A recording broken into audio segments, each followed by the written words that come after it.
प्रिय विद्यार्थियों, बीए प्रथम वर्ष के द्वितीय प्रश्न पत्र जो कि कथा साहित्य से संबंधित है के विषय में हम आज चर्चा करेंगे।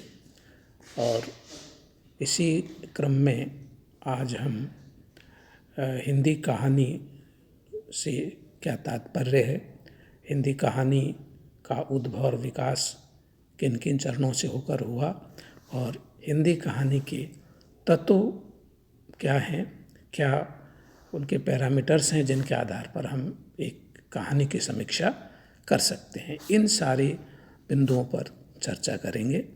तो देखिए, कहानी जो विधा है, आधुनिक हिंदी गद्य की महत्वपूर्ण विधा है और ये कहानी को कथा भी कहा जाता है। कथ धातु से बना हुआ शब्द है जिसका अर्थ होता है कहना, और उर्दू में इसके लिए गल्प शब्द का प्रयोग किया जाता है और अंग्रेजी में कहानी को स्टोरी कहा जाता है।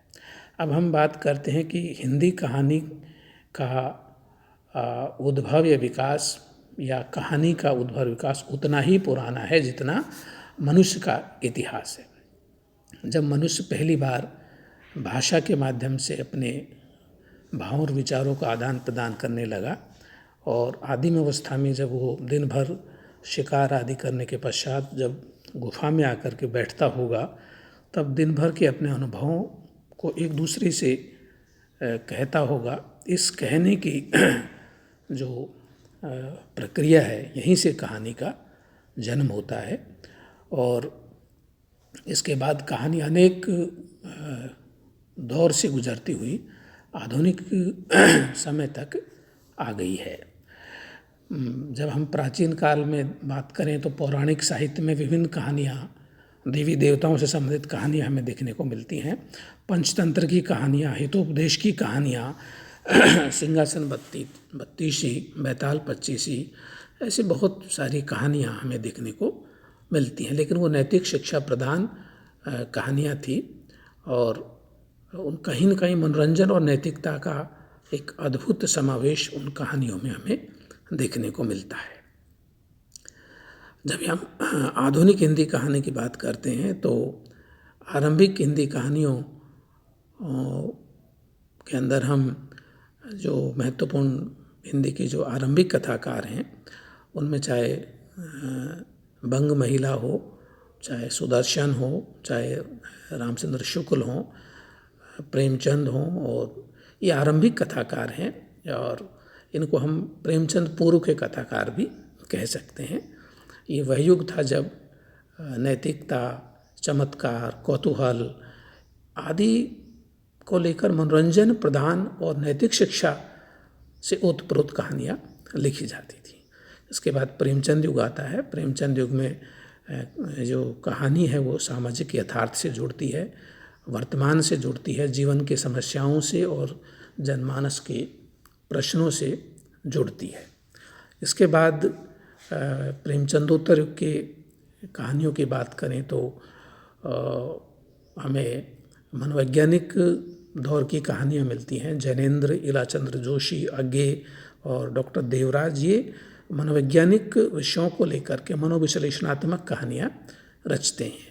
फिर स्वतंत्रता के पश्चात की कहानी आती है, साठोत्तर की कहानी आती है, विभिन्न कहानी के आंदोलन आते हैं, कहानी, समानांतर कहानी, सचेतन कहानी, एक कहानी, एक लंबी कई सारे आंदोलन हम उसके बाद देखते हैं। फिर उसके बाद में स्त्री कथाकार आते हैं, दलित कहानियाँ आती हैं और 21वीं सदी की कहानी बहुत सारी, या कहें कि जैसे जैसे विज्ञान और तकनीकी का विकास हुआ, जीवन के संदर्भ का विस्तार हुआ, त्यों तो कहानी के संदर्भ और विषय बदलते चले गए। अब हम बात करते हैं कि जब भी हम कोई एक अच्छी कहानी को पढ़ें तो हम उसे अच्छी किन कारणों से कहें, वो कौन कौन से मानक हैं, कौन कौन से पैरामीटर्स हैं जिनके आधार पर हम एक कहानी को अच्छी कहानी कह सकते हैं। तो उनको अध्ययन की सुविधा के लिए हम शैक्षणिक दृष्टि से हम 6 तत्वों के आधार पर कहानी की समीक्षा कर सकते हैं, उसका मूल्यांकन कर सकते हैं। जब भी हम कोई कहानी पढ़ते हैं तो हमें इन तत्वों को ध्यान में रख करके, क्योंकि हम साहित्य के विद्यार्थी हैं, सामान्य पाठक तो ये कह कर के कि कहानी बहुत अच्छी है इतना कहकर दायित्व से मुक्त हो सकता है, लेकिन जब हम साहित्य के विद्यार्थी हैं तो हमें ये बताना पड़ेगा, ये हमारी एक जिम्मेदारी भी है, हमारा दायित्व भी है कि कहानी अच्छी क्यों है। तो उन क्यों के सवाल या क्यों के जो समाधान है वो हमें इन तत्वों के आधार पर देखने को मिलेंगे। सबसे पहला जो तत्व है वो है कथा वस्तु।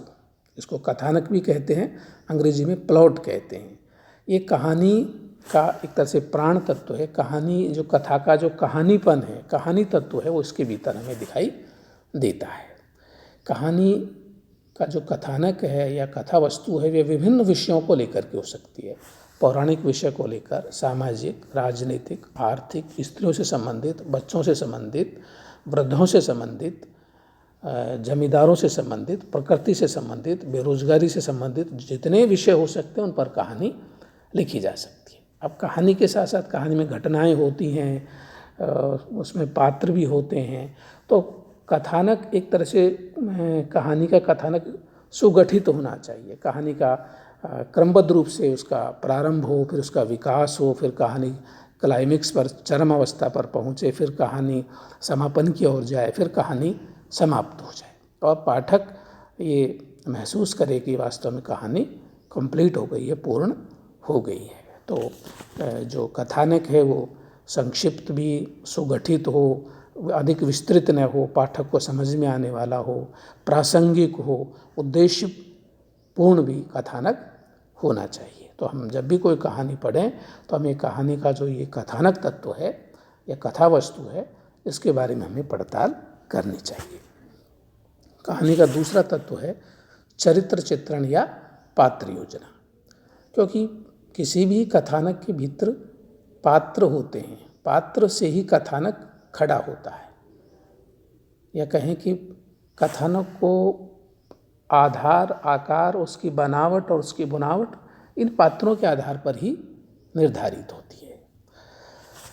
कहानी के भीतर पात्र अधिक नहीं होने चाहिए, पात्र उद्देश्यपरक हों, सरल हों और जीवन से जुड़े हुए प्रसंगों की पड़ताल करने वाले पात्र होने चाहिए। कहानी के भीतर एक मुख्य पात्र होता है, इसको हम नायक कह सकते हैं। कुछ सहायक पात्र और गौण पात्र होते हैं जो उस कथा को उद्देश्य की ओर ले जाते हैं और उन पात्रों, मुख्य पात्र के विकास में पूर्ण योगदान देते हैं। इसलिए पात्रों में भी हमें ये देखना होगा कि पात्र कथानक के अनुकूल हैं या नहीं हैं, उस देश काल परिस्थिति के अनुकूल हैं या नहीं हैं, और पात्र संख्या में अधिक तो नहीं है या पात्रहीन कहानी तो नहीं है। अगर पात्र होंगे तो कहानी में जीवंतता बनी रहेगी। तो ये भी हमें देखना चाहिए कि कहानी का जो मुख्य पात्र है, उसका नायक है, वो अपने उद्देश्य में सफल रहता है या नहीं रहता है। तीसरा तत्व है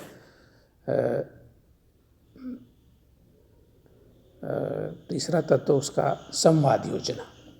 इसको हम कथोपकथन भी कहते हैं। ये इस लिखने में यहाँ गलत हो गया है। संवाद योजना को हम कथोपकथन भी कहते हैं। कथन और उसके प्रतिक्रिया में प्रतिकथन या उपकथन। कथानक से कथाक्रम का विकास होता है, पात्रों का परिचय मिलता है, पात्रों का विकास मिलता है। कथाक्रम से हम पात्र का परिचय मिलता है, घटनाएं विकसित होती हैं, घटनाएं उद्देश्य की तरफ प्रस्थान करती हैं, आगे बढ़ती हैं। तो पात्रों में परस्पर जो संवाद हैं, बातचीत हैं, वो देश काल परिस्थिति के अनुकूल होनी चाहिए। संवाद सरल होने चाहिए, संक्षिप्त होने चाहिए, पात्र के अनुकूल होने चाहिए, उद्देश्यपरक होने चाहिए, बोधगम्य होने चाहिए। इन सारी चीज़ों को हमें संवाद योजना या कथोपकथन के भीतर हमें उनका ध्यान रखना चाहिए। हम कह सकते हैं कि अमुक कहानी संवाद की दृष्टि से सफल है और अमुक कहानी संवाद की दृष्टि से दोषपूर्ण है। तो ये सारी चीज़ें हमें, जब हम एक कहानी पढ़ते हैं तो उसमें हमें इन तत्वों की पड़ताल करनी चाहिए। देश, काल और वातावरण। साहित्य में देश स्थान को कहते हैं, काल मानी समय और वातावरण मानी परिवेश। जब भी हम कोई कहानी पढ़ते हैं तो उसके पात्र, उसके संवाद देश, काल और वातावरण के अनुकूल है या नहीं, ये भी देखने की बात है। जिस तरह का कथानक है उसी तरह के स्थानों के नाम होने चाहिए, उसी तरह का समय या कालखंड हो, उसी तरह के पात्रों की वेशभूषा, उनका रहन सहन, उनके संवाद और उसी तरह का वातावरण निर्मित होना चाहिए। जैसे हम किसी पौराणिक कहानी की बात करते हैं तो वही हमें प्राचीन देवी देवताओं के से जुड़े हुए प्रसंग, भाषा और उस समय के वाहन, उस समय का परिवेश, ये सारी चीज़ें हमारे सामने साकार होती हैं। ऐतिहासिक विषय को लेकर कहानी लिखी गई है तो वही रथ है, हाथी हैं, घोड़े हैं, युद्ध का प्रसंग है, राज दरबार है, दूतों का आना है, प्रहरी हैं, चौकीदार हैं, ये सारी चीज़ें हम उस कहानी के भीतर देख सकते हैं। तो हम कह सकते हैं कि जिस युग की कहानी है, जिस देश की, जिस काल की और जिस परिवेश की कहानी है, उस परिवेश के अनुरूप सारा ताना बाना गढ़ा गया है या बना गया है या नहीं बना गया, चित्रित किया गया है या नहीं किया गया, ये भी कहानी की सफलता और असफलता का एक मानक है, कसौटी है, इसके आधार पर हम कहानी की समीक्षा कर सकते हैं। भाषा और शैली, ये कहानी का महत्वपूर्ण तत्व है। भाषा के अंदर हम शब्द चयन, वाक्य योजना और शैली, लिखने का ढंग कि काव्यात्मक शैली है, विवरण शैली है, वर्णन शैली है, व्यास शैली है, समाज शैली है, सूक्ति शैली, किस तरह की शैली का प्रयोग किया गया है, किस तरह के शब्द, संस्कृत शब्दावली है या विदेशी शब्द हैं, उर्दू के शब्द अधिक हैं या तद्भव शब्द अधिक हैं, वाक्य सरल हैं या मिश्र हैं या संयुक्त हैं, किस तरह के वाक्य कहीं बहुत अधिक ज़रूरत से ज़्यादा बड़े तो नहीं हैं, ये सारी चीज़ें हमें किसी भी कहानी को पढ़ते वक्त भाषा शैली के तत्व के अंदर हमें देखना चाहिए। इस भाषा और शैली के आधार पर हम किसी कहानी की सही समीक्षा कर सकते हैं।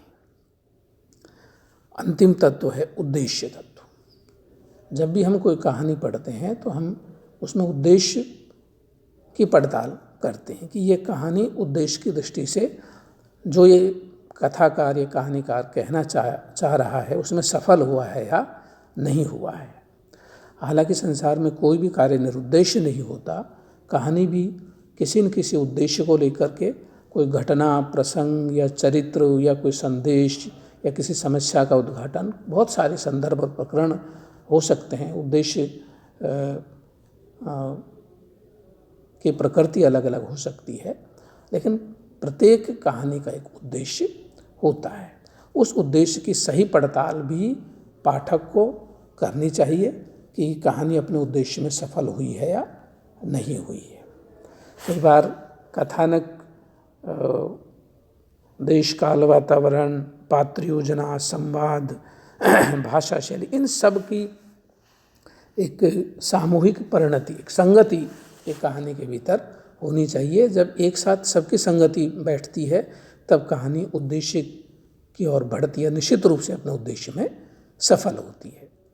तो ये प्रिय विद्यार्थियों, ये तत्व हैं, कथा वस्तु है, पात्र योजना है, संवाद योजना, देश, काल और वातावरण, भाषा शैली और उद्देश्य। इन तत्वों के आधार पर हम किसी भी कहानी की पड़ताल करें, उसकी समीक्षा करें और हम थोड़ा कहानी को पढ़ते वक्त कहानी से थोड़ा अलग हट करके प्रेक्षा भाव, दृष्टा भाव से कहानी को देखें कि हम कहानी में डूबे नहीं, बल्कि कहानी से थोड़ा हट करके कहानी कि इसमें किस तरह की भाषा है, किस तरह के संवाद हैं, कथानक कैसा है, तब हम बड़े निर्मम ढंग से उस कहानी का मूल्यांकन करें, उसकी पड़ताल करें। तो आपके पाठ्यक्रम में जो कहानियाँ लगाई गई हैं, उपन्यास लगाया गया है, आप इन तत्वों के आधार पर उन कहानियों को पढ़ें, उनकी समीक्षा करें। जब कहानी पढ़ते हैं तो इन तत्वों को उसके आप बिल्कुल समानांतर रूप से उनको देखते चलें। निश्चित रूप से आपको एक कहानी को पढ़ने पर एक नई दृष्टि और एक समझ आपके अंदर विकसित होगी। धन्यवाद।